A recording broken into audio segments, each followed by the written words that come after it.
Okay, welcome back and thank you for watching. This video is going to be about how to set up the DX7 radio as a trainer box, the master, in a master buddy box relationship for the Sonic high wing airplane.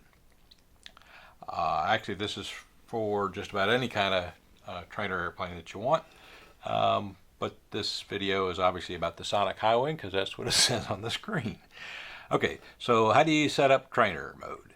Remember that the DX7 is a special thing because it has a wireless trainer mode, which means that this radio has a receiver in it, and any Spectrum radio can attach to that receiver and control the aircraft as if it was attached to the receiver in the airplane.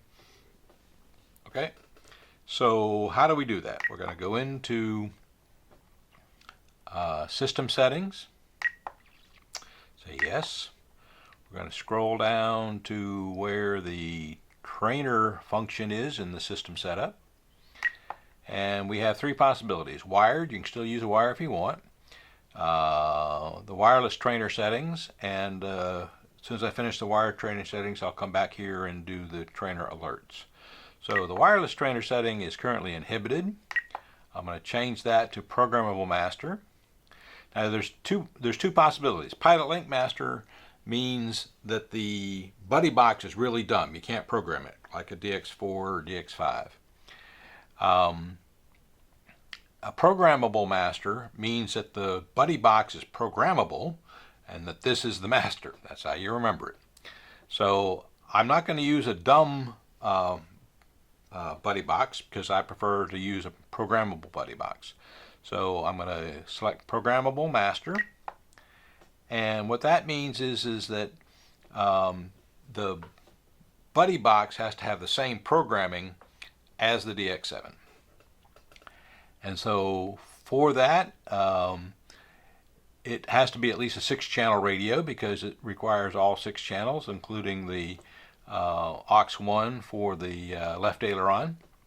And so the buddy box, as where it says up here, slave, needs all of these servos to control it, all those channels to control the airplane. Now, because this is a 7-channel, the buddy box is going to be a 6-channel. Then I'm going to turn the aux2 channel to be only controlled by the master. Okay. And by the way, the DX7 and DX6 are programmed virtually identical, so everything you see I've programmed into this DX7, you should program it into the DX6, including the throttle adjustments, the endpoint adjustments on the throttle, and so forth. So the switch, I've already used switch I for the throttle cut, so I want a different switch. So I'm going to click the switch once, and I'm going to use switch H. Okay, so I'm flipping switch H, and let me scroll out and show you where switch H is. It's right up here on the top in the back, right there. And so I'm going to scroll, zoom back in, and so I'm going to lock in switch H. Now, master override needs to be inhibit. Now, what master override is, and I'm going to scroll, zoom back out a minute.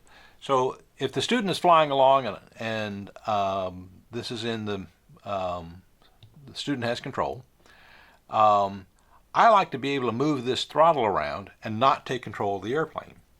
Well, if master override is active, if I move anything, any stick or anything like that, then I immediately assume control, which I don't think is a good idea. So a lot of times on landings, I'll have this ready for a go-around if I need to take control. If the student is going to make the landing easily, then I'll pull this to idle before he does. And if I need to take control, I'll make the landing because I'm pretty sure if he screws it up, I'll probably still be able to make it without any throttle. So that's why this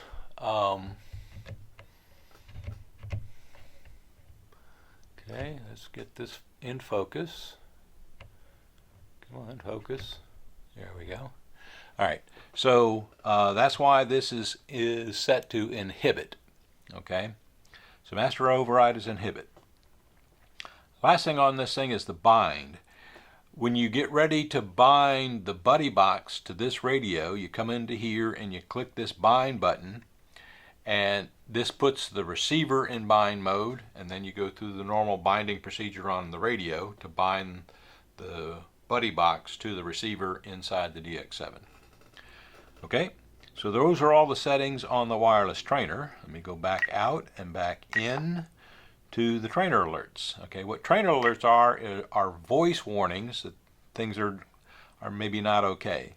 So I want a voice warning when the instructor takes control, and I want a voice warning when the student takes control, and I want a voice warning when the signal is lost between the student and the instructor.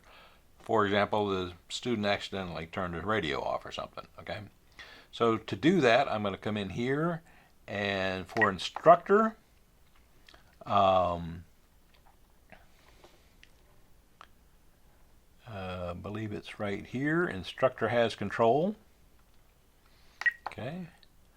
For student, it's going to be right here where it says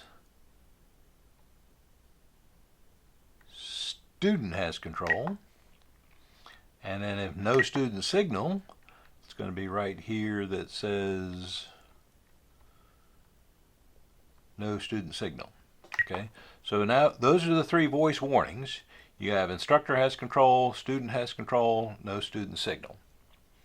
Okay, and so those are all the three trainer alerts. Okay, now we'll exit out of this, and I'll zoom out and show you that if I flip this the H switch up here on top, student has control, no student signal. So there's the warning, no student signal. Instructor has control. Student has control, no student signal. Instructor has control. Okay, so